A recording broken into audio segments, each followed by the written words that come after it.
Labas vakaras visiems, kurie yra pasiryžę tęsti Nacionalinio žmogaus teisių forumo diskusijų maratoną ir tiems, kurie prisijungėte galbūt dabar tik tai. Esame jau beveik paskutinėme etape ir jis, kaip ir dera, nėra labai paprastas, bet tikrai labai prasmingas ir reikalingas, nes tema nors ir... Good afternoon to those who have joined to the last part of our discussion, and it is, even though it's the last, it's really important topic to discuss. The topic is why supposedly there are no hate crimes against persons with a disability. Kodėl mes šių nusikaltimų neatpažįstame, nors esame tikri, kad jų pasitaiko. Aš esu Simona Aginskaitė iš Lietuvos negalios organizacijų forumo. Why don't you recognize the crimes against persons with disability? Good afternoon, ladies and gentlemen. And before we shift to our interlocutors, let me remind you of some technical details. So, as I mentioned before, this discussion is broadcast directly. It is also recorded, and the recording will be available online to you.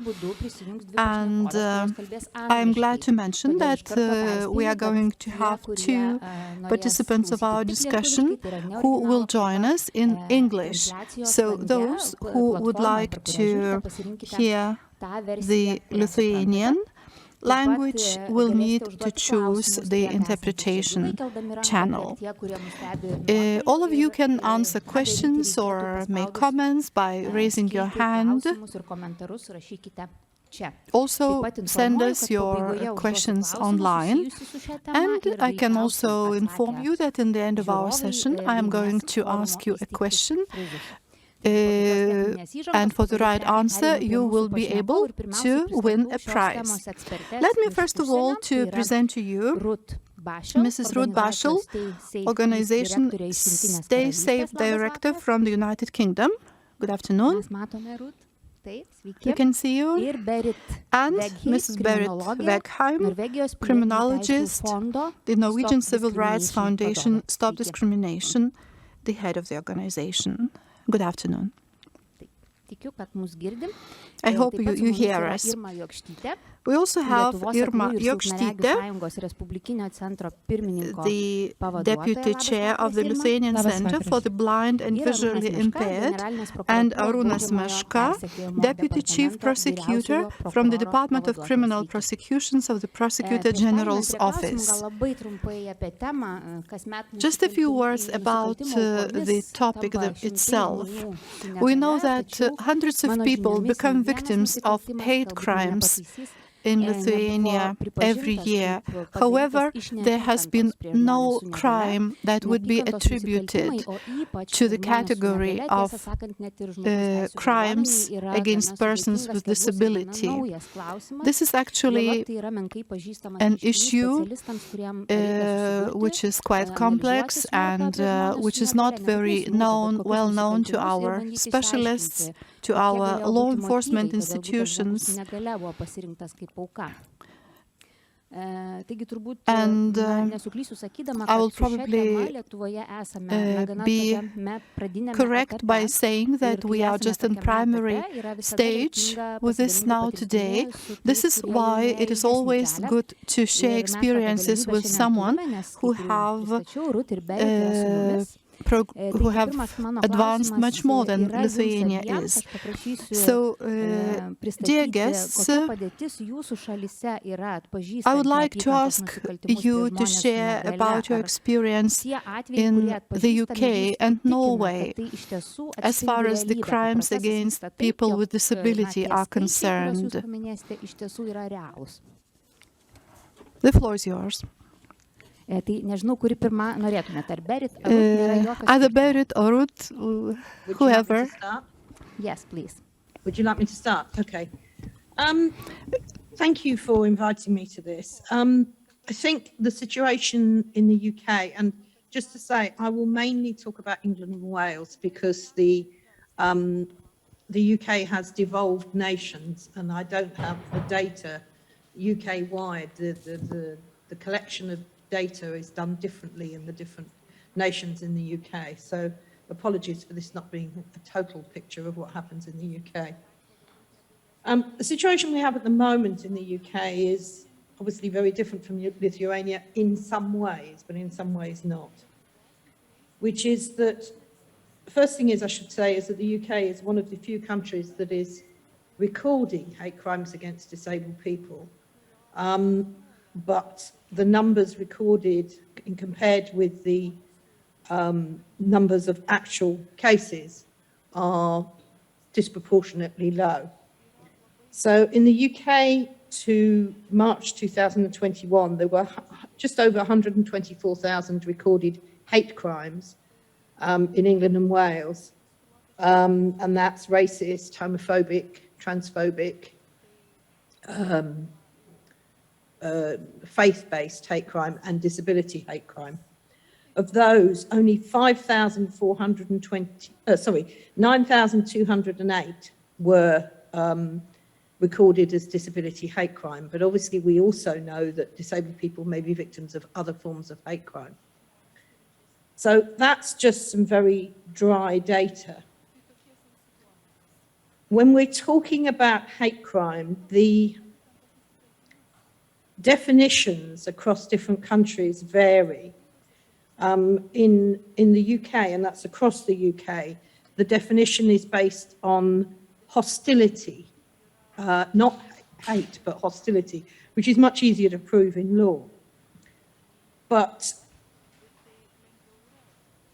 when you look at crimes against disabled people are much more likely, and disabled women in particular, are much more likely to experience domestic and sexual violence.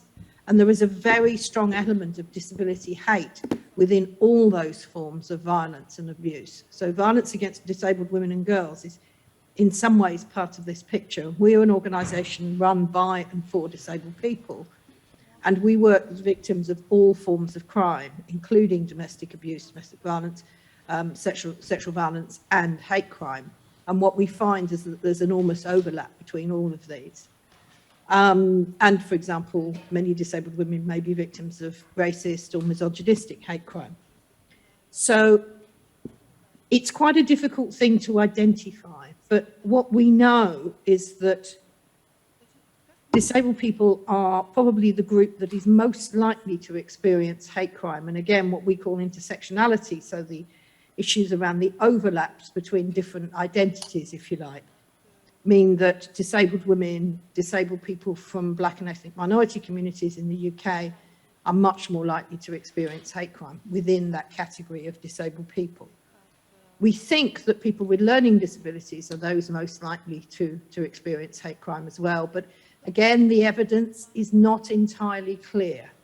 There has been research, but I think the other thing perhaps to say is that the changes that have been in the last 10 years, or less than 10 years, have been entirely because disabled people and our organisations, so organisations run by disabled people, controlled by disabled people, have worked with government, with local government and so on, to bring about change. And I've spent many years working with the Metropolitan Police in London to try and improve the way in which the police respond to hate crime. But obviously this is not just about the police and the criminal justice system. This is also about how civil society responds to someone who discloses any form of hate crime or abuse, and whether any kind of action is taken, or whether the person themselves wants to take any action. Because one of the barriers that we are up against in the UK, and I think across the world, but particularly in the UK, is that disabled people do not trust the police, and they don't feel confident about going to the police to report. And that's based on their experiences as what has happened to them. So that is a major barrier in itself. But if they disclose to social services, very often no action is taken. So we have a sort of double pull in the sense that disabled people don't disclose, sometimes because they don't identify that what's happening to them is hate crime, or because they've experienced so much abuse that it's just part of life. But when they do disclose, they meet with a very, very poor response. So although we have seen a doubling of hate crime reports since 2016, so 5,425 in 2016, and as I said, 9,208. I mean, that's across the country with a population of over 60 million, so it's not a lot. It has been very, very slow, but we did start from a base that such as you have in Lithuania, where hate crimes against disabled people were not recognised at all, and we campaigned to get the law changed. We have ended up with a law which is uneven, so we have different laws for different forms of hate crime. But we've recently, well, last week, I've just had a report from an organisation called the Law Commission, who review legislation and this was in England and Wales. There is different legislation in Scotland. And they have recommended parity in law. So in other words, that the law should be the same across all strands of hate crime. And they've also made a number of other recommendations, which we hope will improve things in terms of the responses to disabled people if they do report. But the law in itself is not enough. It's about how agencies respond sensitively and accessibly to disabled people who disclose hate crime, that they believe people and that they take them seriously and do not dismiss them as, for example, as unreliable witnesses. So, for example, if a blind person says, I was the victim of hate crime, and the police say to them, well, how are you going to recognise the person who perpetrated that hate crime? That is not the right question to ask. And if they say, I think that you're not going to be able to give evidence in court because you've got learning disabilities or you're deaf or whatever, that also is not an appropriate response. So changing that culture, that institutional discrimination, in effect, is part of what we're trying to do. But it is a very slow process. So perhaps if I start with that, I mean, on a positive note, I think that we are having some successes in changing. Disability hate crime is now recognised as such in terms of policy and in terms of strategies. It's at the sharp end where the police and so on are dealing with disabled people that we still have a problem. And it is part of government strategies. And disabled people themselves have begun to recognise hate crime a lot more. There's been a lot of publicity in the media and so on. But there is a long way to go. So I can't present you a picture of wonderful good practice in the UK, I'm afraid, at this stage. But what I can do is give you a realistic picture of what's happening. I have got some things to talk about in terms of positive initiatives that have also made a difference, but perhaps we'll leave that for a little later.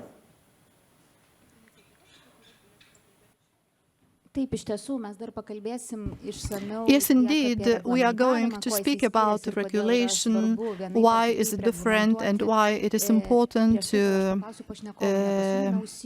find the proper regulation.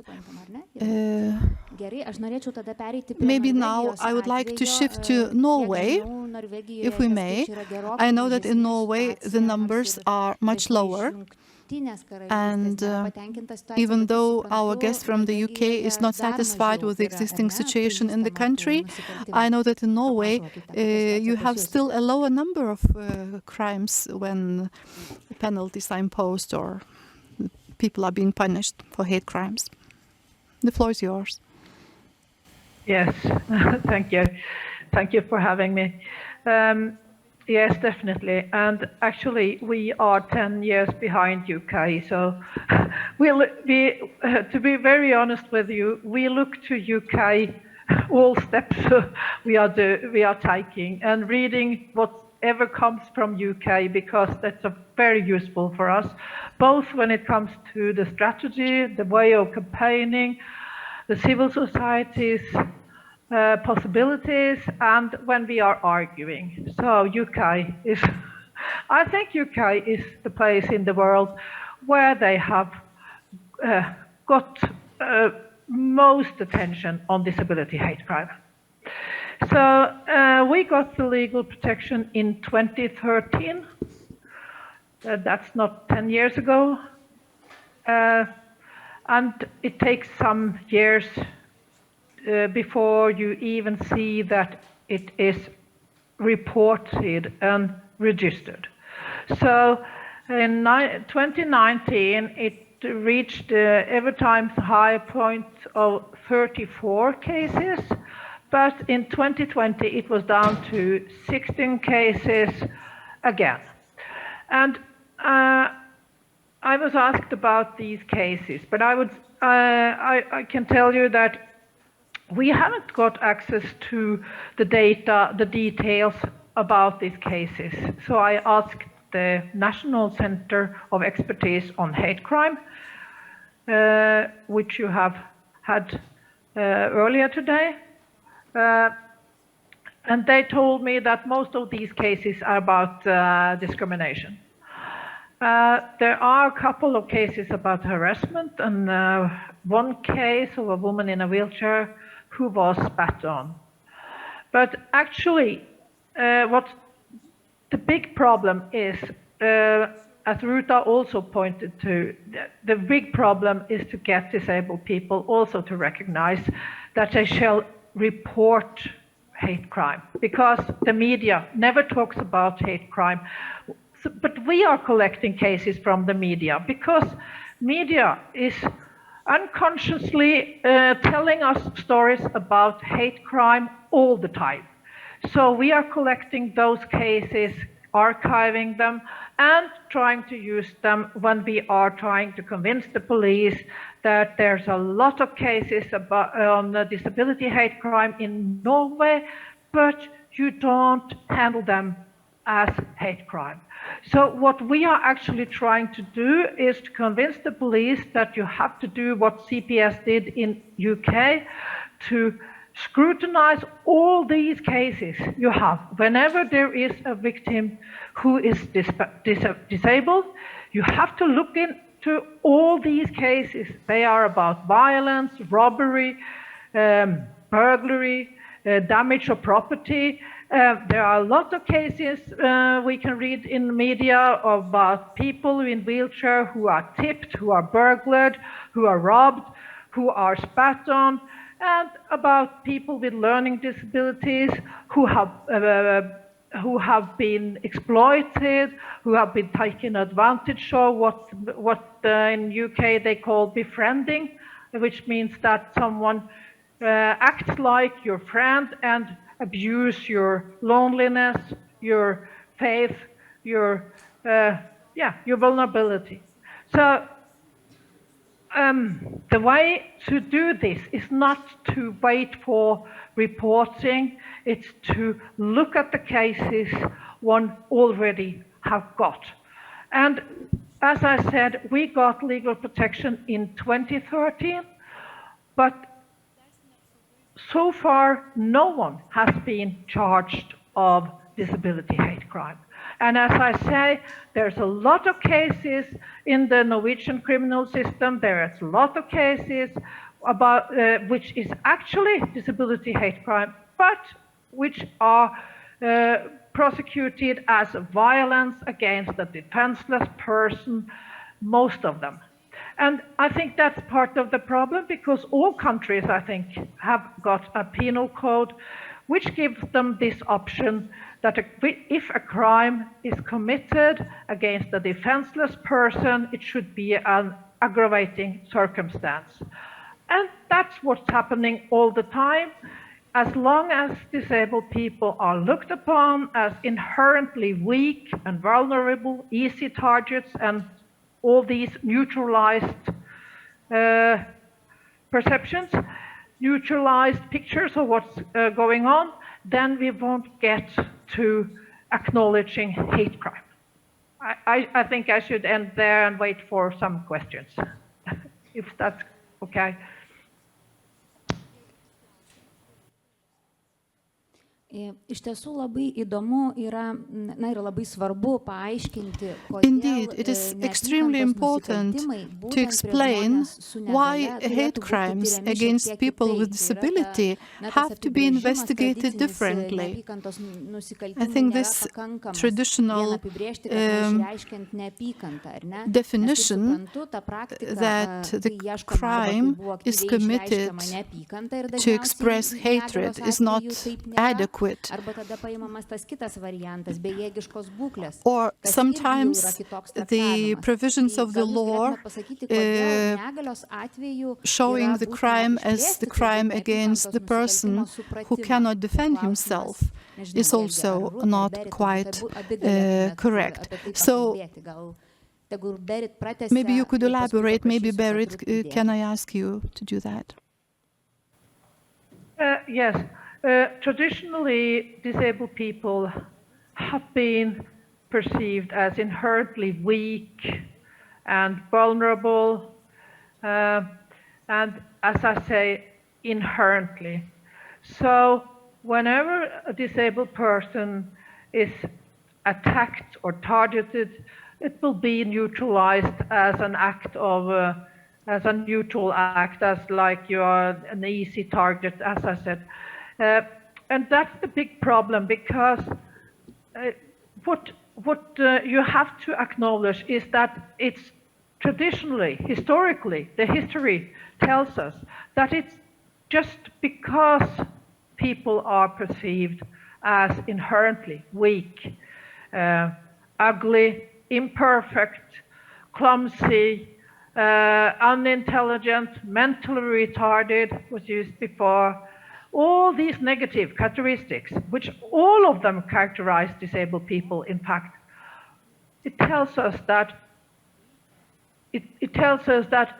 that these attitudes have been there always, throughout the history. People have been disabled people have been abused, have been attacked, have been hated, or you can, in our legislation, we don't use the word hate either. We use crime motivated by a person's characteristic of disability. So the history tells us that this is just the reason why you attack a disabled person. That's because this perceived weakness, this perceived inherent weakness, is what triggers the hate, the abuse, the hostility, the humiliation, the degradation. All of it lies there. So as long as the police and also the authorities, of course, and the judges, the lawyers, the prosecutors are misled by this misconception that vulnerability doesn't trigger abuse, hate, contempt, this misconception that as a vulnerable person you can't be a target of hate crime, then we won't get any further. Because it's just that what you have to acknowledge, that it's just because you are perceived as weak and all the negative characteristics combined with this weakness, and that's just the reason why you are attacked. And you have to acknowledge this, and you have to acknowledge also that disabilist hate crime can't be put into the same scheme as racist hate crime. There's a lot of similarities, but there's also a lot of differences. So you have to learn, train how to recognize the bias indicators, which are common for all the grounds, but also the disability-specific bias indicators. And as I said, we learned from UK, and in UK they have made, the government has made, or Paul Dionasi has made a guidance on disability hate crime, listing all the well-known systematic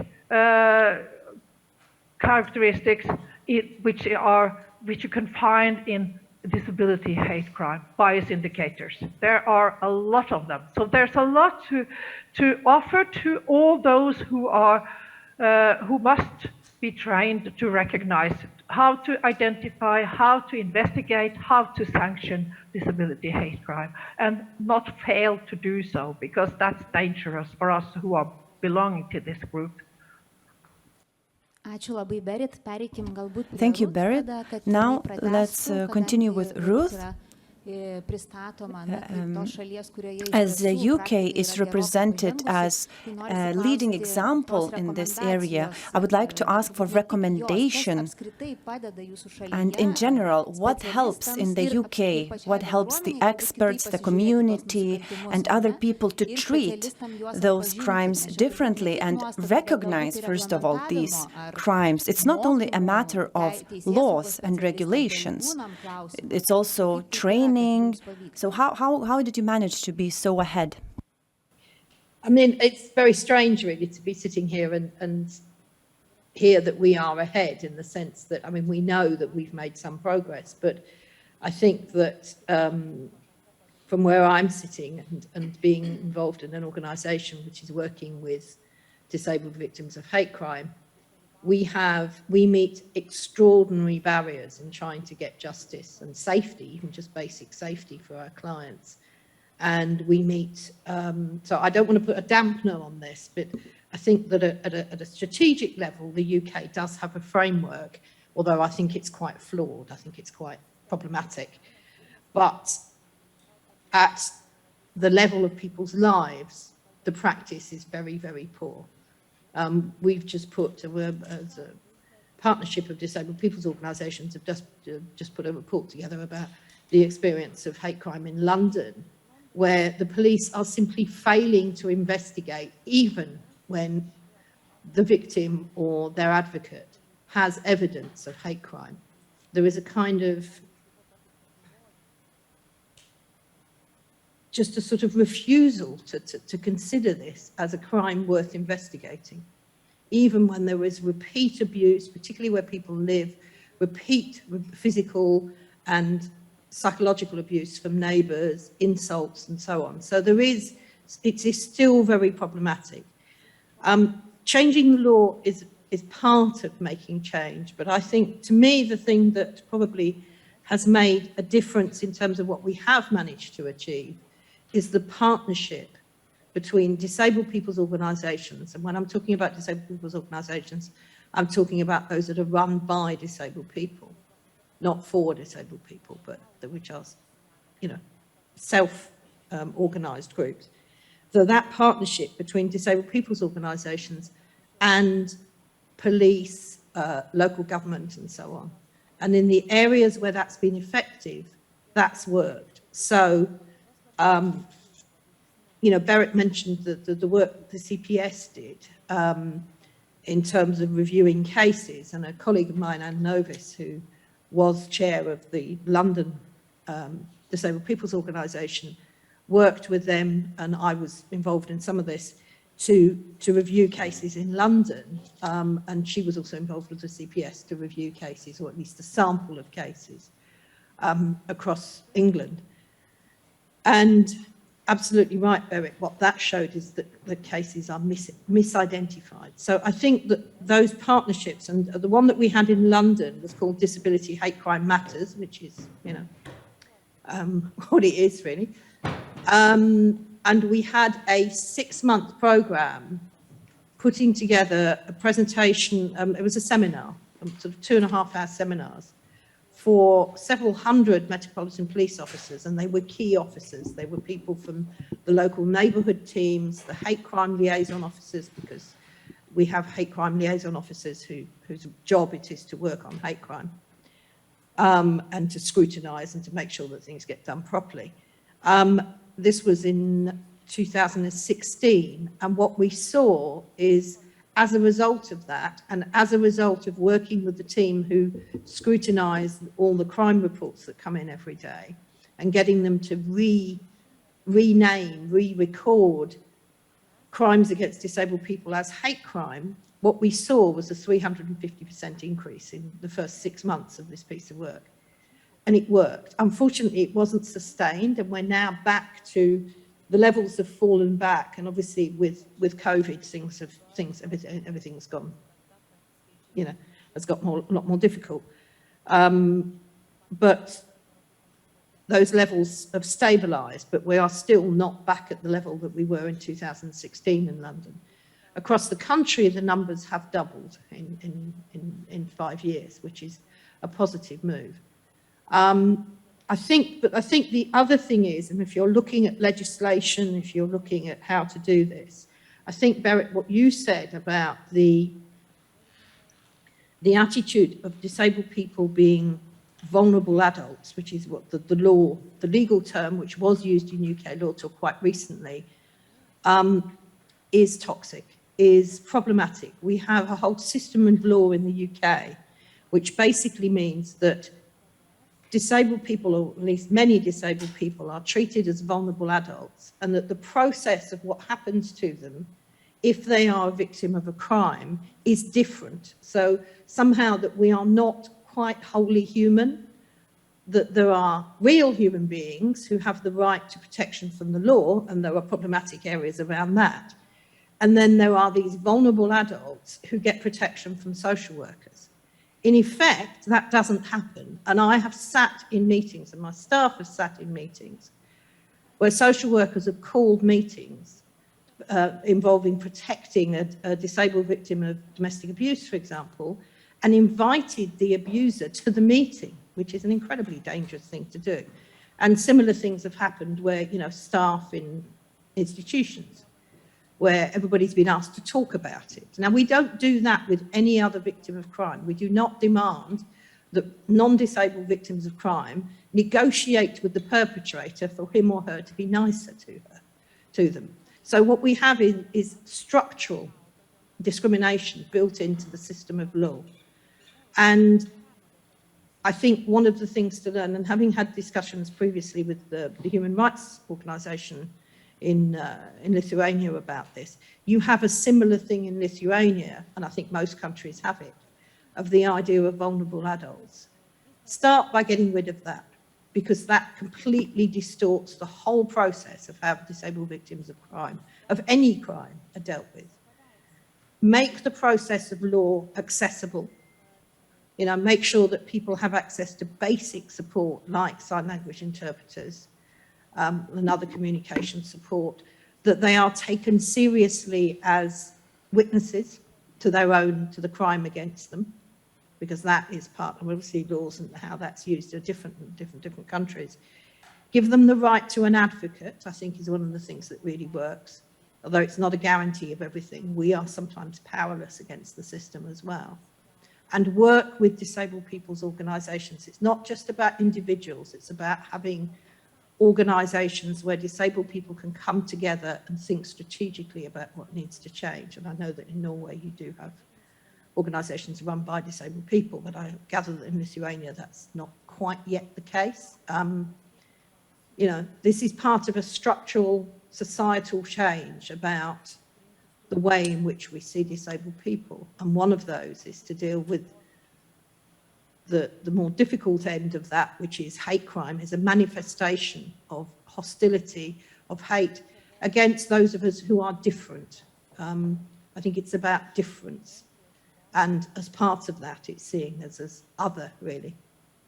And that's what hate crime is about. Hate crime is about hostility towards people who are different from ourselves. But at the moment, for disabled people, it's also, as Berit said, it's about seeing as vulnerable and as different. So there are different layers to this. But I think my main message would be is this needs to be done with disabled people, not about us, but with us. Ačiū labai. Taip. Ačiū labai, Ruth ir Berit. Thank you, Ruth and Berit.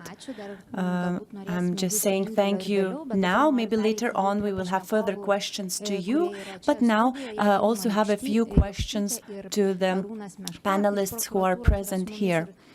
We have several panelist members. First of all, I will ask Irma Jokštytė. I would like her opinion on what has been said in terms of practices and the situation from the opinion that was provided by the experts. We see what the situation is and what the problems are. So I believe we could find similarities with the UK and Norway. Of course, there is misunderstandings. In our community, we have discussed we've had cases when there is certain violence cases and so on. I am myself a person who belongs to a group of persons with disabilities. So I was interested to listen to what's been said and in general to understand what hate crimes mean. And often when I was explained about hate crimes, I often felt I didn't know enough. I also wanted to know whether hate crimes also are committed against people who are who belong to other groups. So I wanted to know why hate crimes still happen in our society. This means that there is miscommunications in the society, that we're still hating others, and this is still prevalent, unfortunately. Another aspect which was mentioned is that people with disabilities are often treated as helpless. Why do we treat them as helpless? Because often we see this, for example, in cinema, we see people with disabilities, and they're often either represented as heroes or as people who deserve to be pitied. I myself represent the association and the community of the blind and visually handicapped. I don't know well about other groups of people with disabilities, with physical disabilities, but from my perspective, I know that blind people are often misunderstood because sight is not the first thing that comes to mind when people see us behaving differently. Of course, sometimes, of course, if a person has a white cane, walking stick, so of course, then people recognize that person for being blind. But sometimes I myself even hear certain comments or even nasty jokes. Or sometimes I enter the bus and people, for example, are still getting out and I receive comments about it. And they say, why don't you look? There is still people going out. So, of course, this case is not a hate situation against me. Probably they would say the same to any person, any person who has sight. Sometimes people complain or say something because they don't understand that you didn't do something intentionally. On the other hand, when we ask our community members, we also conducted a survey about hate crime. We asked our members whether they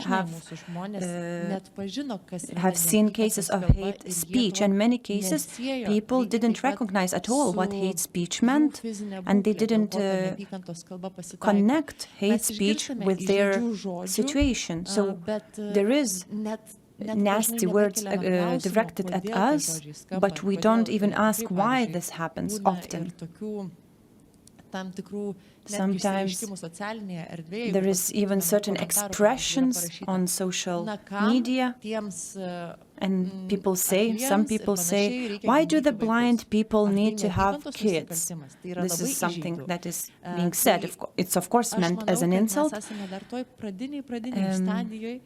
So we're still at the very beginning, at initial stages, where we need to work with target groups, not only with people with disabilities, but with able people as well. We need to improve our education system. We need to include this topic into our education. Because so far, our education system wasn't teaching kids about hate speech. So we're only starting to do that. Sometimes I'm being, okay, maybe other comments that I receive. So as this is so new, sometimes not everybody understands well. So the society needs to be educated, to learn. We need to hold discussions. We need to have meetings as this forum. This is very important. We need to have many more before we realize what it actually means.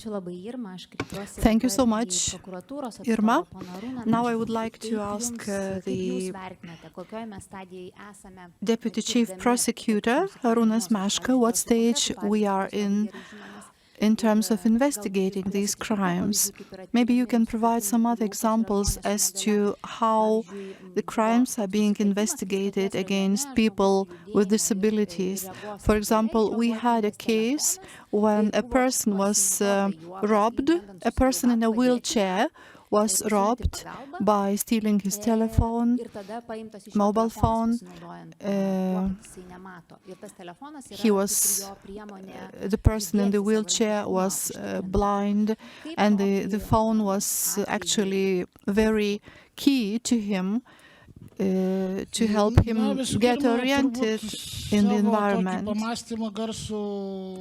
Well, first of all, I would like to describe it as opportunities, cooperation, and experience. We do have legal opportunities that are quite wide and comprehensive, and when talking about these crimes, as in case of other hate crimes, the regulation of the hate speech is rather new and comprehensive in Lithuania. So on the one hand, we do have legal opportunities, possibilities.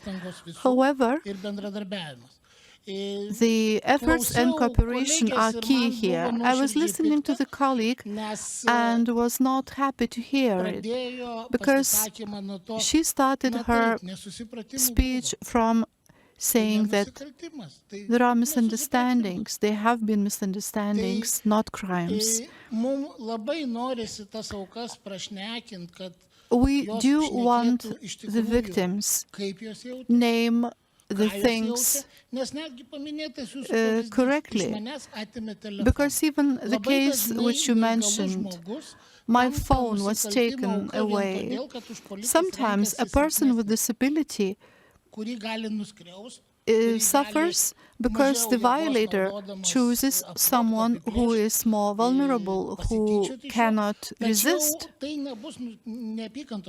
However, in that case, it wouldn't be necessarily considered as the hate crime,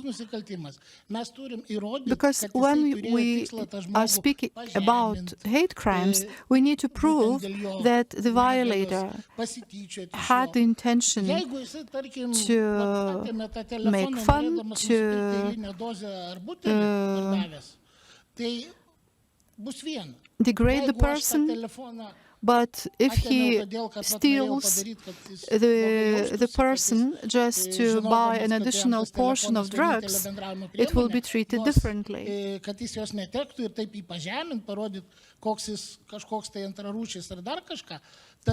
Rather than humiliate the person.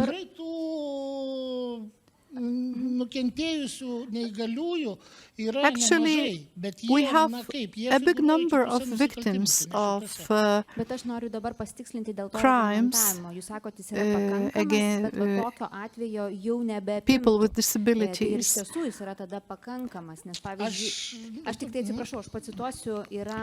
Can I quote the recommendations of the Human Rights Monitoring Institute for effective response to crimes, to hate crimes? And there was one recommendation related to Legal Act revision. The hate crimes are crimes made not directly feeling hatred, but rather driven by being biased. As far as I understand, in other countries, this is the main aspect when assessing crimes against people with disabilities. Bet kad tai buvo, kuri priklauso tik nuo, tarsi permetama atsakomybė tam žmogui, jo būklė tokia, todėl jį pasirinko. Bet vis dėlto, ir sunkinanti aplinkybė, jis turėjo nuostatą. The aggravating circumstances usually are that the person, the violator, had some advanced intentions. So isn't this information valuable, and maybe it has to be expanded and looked deeper? Because it's not adequate that we don't have such crimes. Well, you have to agree that in our work we have special recommendations related to hate crimes against people with disabilities, and all the aspects are there. But in each case, the evidence is necessary. So being biased is not always proven. Let's say if a woman is attacked on the street and her bag is taken, you can say that it was a biased crime. However, you have to prove, and it is not easy.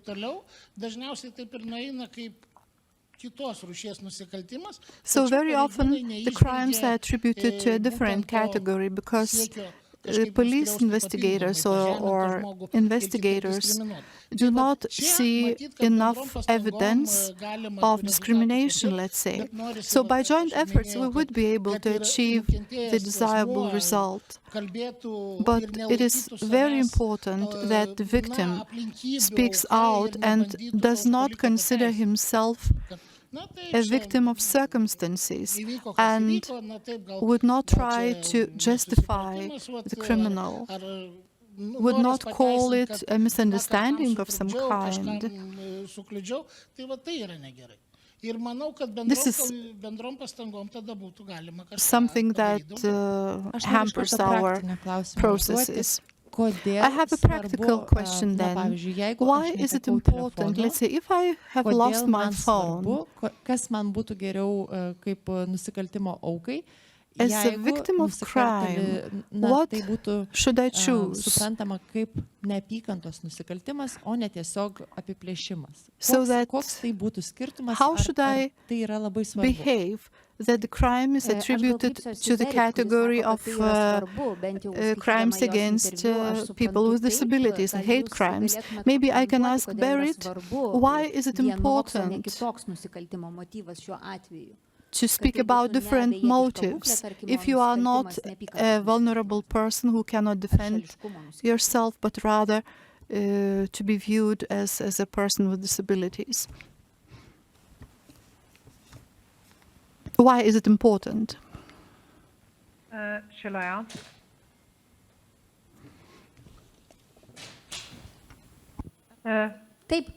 Shall I answer? Yes, please. Yes, yeah. Thank you. Yes, I would say so. It's important just for the same reason as it's important to recognize racism and homophobia and all the other target groups as especially exposed for contempt and hostility and hate. So the reason is the same. Because as long as you are looked upon just as a victim, which is a casual victim, you're just in the wrong place at the wrong time. You are an easy target. We can look upon it as a neutral situation, a neutral act. No one will harm you. But would we be very happy with living with that we are not recognizing racism or homophobia? That's the question we have to ask ourselves. So, because we know that the reason why we are especially exposed to contempt, hostility, hatred is just because we belong to a group who have traditionally been exposed to these attitudes. So if the society chooses to deal with it as neutral acts, as easy targets, vulnerable people, you will you will what should I say? You will just legitimize that these people actually are targets because they belong to this group. And I would also like to add, when it comes to this misconception misconception that vulnerable people cannot be targets of hate crime because that vulnerability doesn't trigger hostility. I would like to stress the phenomena itself, the ground explanation for the phenomena itself. It's demonstrating supremacy. And that's why you will find that no one target of hate crime will be picked if there is a chance that the perpetrator will lose. So the example I used to bring for you to explain this, to show you this, that is a white person, a little white man, a very little white weak man will never attack a big physical strong black man. Whatever he hates that person, however, how much he is a racist, he won't do that. And that's why we see that it's very often multiple perpetrators when it comes to hate crime, because this is a way to show your supremacy. It doesn't mean that you are sure of yourself and that you look, but you demonstrate your supremacy. That's why we are talking about white supremacy and ableist supremacy. It's just the same phenomena. Can I add something? Ačiū labai, Berit. Thank you, Berit. Aš kaip tik ir norėjau, kad Ruth pridurtų. Yes, I was about to suggest that Ruth adds a little to this. I think very well said, Berit. I think the idea of supremacy is key to all this. I think just coming back to what the prosecutor said, we've had these similar debates in the UK for many years, and I think that it's about a change in mindset. It's about a change in the idea that, as I said, and that Berit has been saying, that disabled people are somehow other and some other category of human being, and that's why we get, that we get attacked because we're vulnerable, not because we get attacked because we're different. It's important to understand the difference between those two concepts. We may be the victims of anti-Semitism or of homophobia or of racism because we are different from the people who are attacking us, but also because we are seen as less human. And the same applies to disability, but there was a particular history around this. I think in terms of the practicalities of this, it's important that prosecutors look at a number of things. One is obviously action. So the example that you gave of a wheelchair user who is robbed because, somebody's opportunistic, somebody is just stealing their wallet or their purse. But if that person is then subject to, for example, pushed out of their wheelchair, or they are subject to verbal abuse, or when the suspect is interviewed, if they're caught, they then show signs of showing contempt towards that disabled person, then it is a hate crime. And in the same way, for example, we had a case, one of the things that started in our service was locally, a blind woman, she was a deaf-blind woman. She was using a long cane to get her way around. She was attacked and her bag was stolen, and luckily she had her phone in her pocket. And the abusers then grabbed hold of her long cane and threw it in the bushes. She took another cane out, she had a spare one, being sensible, and they did the same thing with the second one. And she was then told by the police, when she eventually managed to call the police and they arrived, the first thing is they walked up behind her and she thought she was being attacked again. And then they told her, well, you won't be able to recognize them. And she said, I could smell them, I have some hearing, I don't know what they look like, but I know what they smell and sound like. And the case was turned down because she wasn't seen as an appropriate witness. But looking at those actions, those attitudes, stealing somebody's bag may or may not, but it may still be a disability hate crime. If you have a pattern, that's the other thing you need to look at. So you're looking at actions, you're looking at patterns of action. So if that person has consistently targeted people who they perceive to be vulnerable, but who are in fact disabled people or older people or whatever, I think there is a very strong case to make that that is then motivated by contempt, by hostility. But it's also a very strong case to be made that this is being targeted at people by reason of, which is what Berit was referring to, the fact that they are disabled. Yeah. So what you have to do is do an analysis of that crime and not say, well, it was just opportunistic. You have to look at the actions that were taken, the words that were used, the attitude of the perpetrator, the circumstances, and so on. So we see, for example, I think the other thing is about recording incidents, which may not in themselves be a crime, but where actions will have escalate. So, for example, we've seen a number of murders of disabled people that started off with their flower pots being thrown around. We had an Iranian refugee in Bristol who was murdered by a group of local young people. And it started off, and there have been a number of cases like this. His flower pots were damaged, he complained, and the whole thing escalated gradually. He was then accused of being a paedophile. At no point did they refer to his disability. At no point whatsoever. They were racist, and he was an Iranian refugee, so they were racist. But it was absolutely clear that that man would not have been targeted if he hadn't been disabled. And that's what you have to look at, is the patterns, the deeds, the actions, the words, the attitudes of the perpetrators, the circumstances, and record individual incidents, because a pattern of individual incidents that may not in themselves be a hate crime can amount to a hate crime when you look at the pattern. Yeah, repeat focusing, targeting of a disabled person. You know, we rely too much on an overt word being said that is disableist. That's not the only form of hate crime. So, you know, this is a complex issue, but actually if you integrate, we had these same arguments 30 years ago about what was a racist hate crime. Some of you may have heard there was a young black man called Stephen Lawrence who was murdered, and the police completely failed to recognize that this was targeted at him because he was black.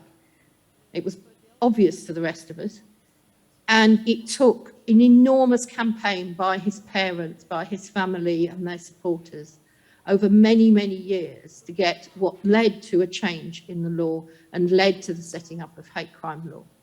And I don't want it to take the murders of disabled people for this to happen. So it is very important that we scrutinize our own understanding of what abuse against disabled people involves, and that hate crime is not just about overt expression of hostility. It can be repeat targeting. And repeat targeting of different individuals as well as one individual who is repeatedly targeted. Aš noriu užduoti labai svarbų klausimą. Iš tikrųjų, jūs vis minite pakeitimą įstatymo, ar ne? You are constantly speaking about a change in the legal acts, that 30 years ago you had a similar situation that we have in Lithuania today, and that there have been many events, many steps before you came to that moment. What concrete steps or actions did you have in mind? Sorry, is this addressed to me? Yes, I mean, I think the first thing is that we already had existing law on hate crime before disabled people started to speak out about the forms of hate crime that we specifically experienced. And so we were able to base it on that. I think collecting the experiences of disabled people, and I think, Berit, you referred to this as well. A colleague of mine called Anne Novis did some work very similar to what you mentioned, Berit, which was actually putting together a report which analysed the murders. We focused on the murders of disabled people, and where these had not been treated as any form of hostility. They were simply seen as murders of vulnerable adults. And those people had every single one of them been targeted because they were disabled people. So putting that evidence together is really important.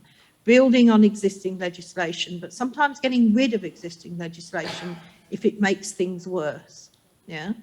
And we still have a long way to go on that. So we learned from the experience of the Black community. And God knows we have a long way to go on that as well. But we learned from that experience. But we also brought in our own experience as Black and white and so on, disabled people, of the specific forms of hate crime that we experienced, and we asked for change. And I think that's really important. But it's not just a change in law, it's a change in practice. Aš tai dar norėčiau pasakyti, kad Lietuvoje galėtų būti netgi tokia rizika, kad mention that in Lithuania there could be this risk that when a crime happens against a person with disability, we need to ensure that this crime does not automatically get treated as hate crime. Ruth has said something important, that first of all we need to understand what the motivation is, and it is even more complicated than in cases of racism. Sometimes it's very apparent that a person is racist. Another important aspect in Lithuania is that often hate crimes, I don't know if they are actually hate crimes, but those crimes against people with disabilities are often perpetuated by their family members, by their most closest people to them. These people are often not financially independent, and their parents, for example, make decisions for them. And those parents, for example, think that they do their children a favor. But actually, they should leave their children to live on their own. Independence is very important. A child with disabilities often is, for example, not instead of school educated, is home educated. And I think this is a problem because that person is excluded from the society. This is done without thinking. Some people think that it's better to educate children with disabilities at home, but this actually goes against the recommendations of experts. People with disabilities often need to fight their family members to get their own independence, for example, to be able to use their finances independently. Often it is thought that blind people don't have the same possibilities to understand their situation, to manage their finances, to manage their lives. I think, yes, your comment is very important.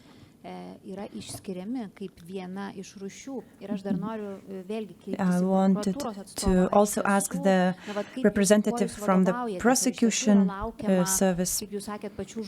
So what guidelines are you using?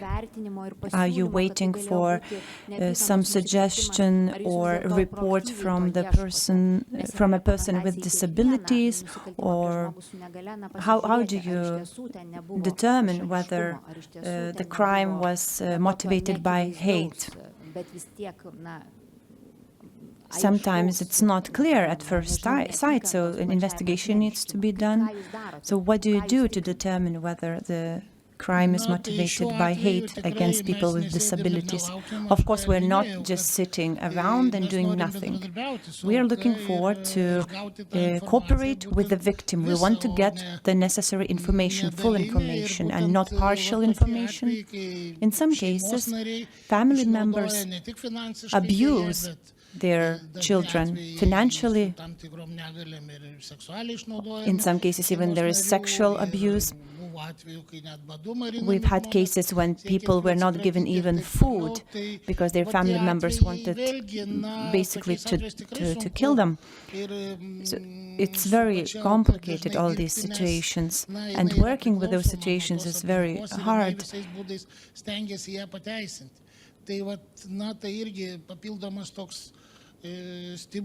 So this is an additional stimulus to encourage the cooperation.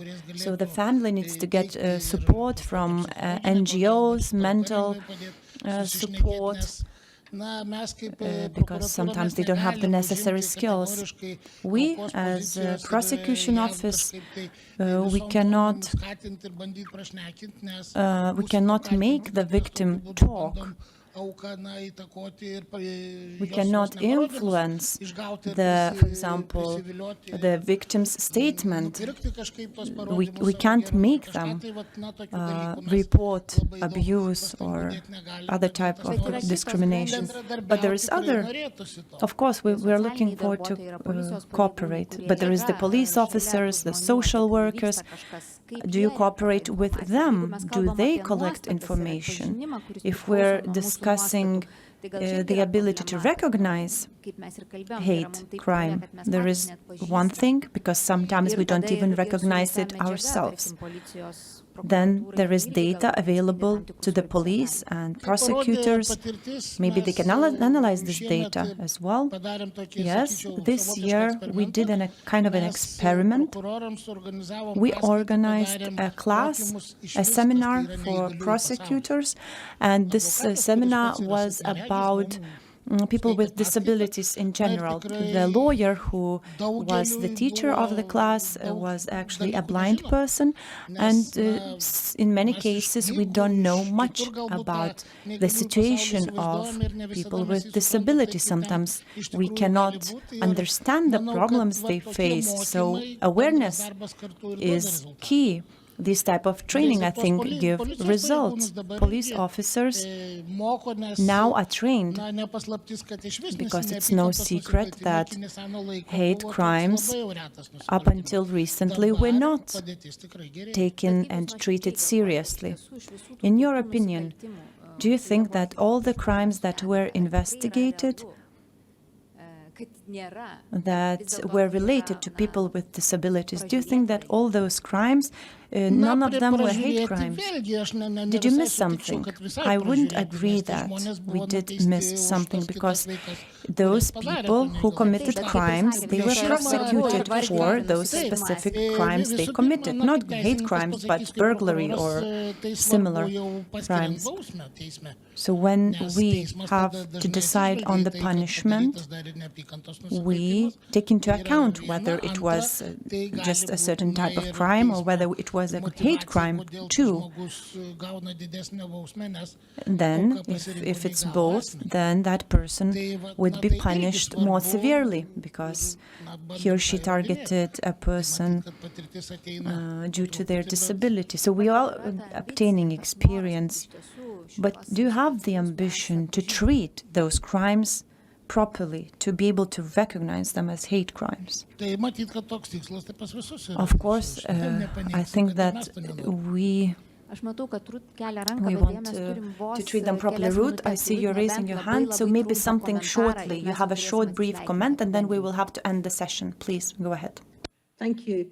I think just in relation to the issue about abuse by family members, in the UK that's considered to be domestic abuse, and I'm assuming that Lithuania has some legislation around domestic violence, domestic abuse. And one of the things that is critical in all of those situations, two things. The prosecutor talked about you can't make the victim make a statement. I think it's very difficult to ask for a prosecution against people who are supposed to love you, and you sometimes love even though they abuse you. But what's critical in that situation, and may lead to a much higher rate of prosecutions or of cooperation with the prosecution, is for the person to have independent advocacy, not in the legal sense, but support from an NGO, from an independent NGO, because they get time to talk through what happened, to understand, not to blame themselves. And I think Berit said something earlier on, you know, we get blamed as disabled victims. We blame the victim almost for not speaking out. But actually it's very, very difficult in that circumstances to do it. So actually having that independent support right the way through a process of reporting and of prosecution makes an enormous amount of difference to the victim, because they're not alone. And that applies to all forms of hate crime and of domestic abuse. And that's what we do as an organisation, and it's really important. And if the person decides not to go for a prosecution, that's equally valid because it means that they have support to sort their lives out, but they have the emotional support to deal with the consequences of crime. Because what we mustn't forget in the middle of all this is the victim. They are a victim of crime. They're very often traumatized. It's very often something that's happened to them many times, repeatedly throughout their life. And what they want is to be heard and to be safe. And that's where we have to start, but it's also probably where we have to end. Thank you so much, Ruth. I agree, it's a very complex topic, and I believe we will discuss this topic more than once in the future because there is still matters to discuss. But what is obvious that we need to address this matter. We have to identify, be able to identify hate crimes against people with disabilities. In this sense, it's important to educate ourselves, our communities, to include organizations of people with disabilities, to educate law enforcement, and so on. Thank you everyone for the participation. And as I've mentioned in the beginning, at the end we have a small question lotto, and the question is whether violence against people with disabilities can be treated as hate crime. So the first three who answer to this question correctly will get a prize that is established by our sponsors. Now I would like to thank all the participants: Ruth Bashall, Director of Stay Safe East UK, Berit Vegheim, criminologist, head of the organization, the Norwegian Civil Rights Foundation, Stop Discrimination. Also, Arūnas Meška, Deputy Chief Prosecutor, and Irma, Deputy Chair of Lithuanian Association of the Blind and Visually Impaired. Thank you for participating. And also thank you for the Equal Opportunities Ombudsperson Office. Thank you all for listening, and there is still one more session that follows this one, so if you're interested, please stay and participate. We will be listening to an audio film. It is also related to violence and hate speech. Thank you all and have a good evening.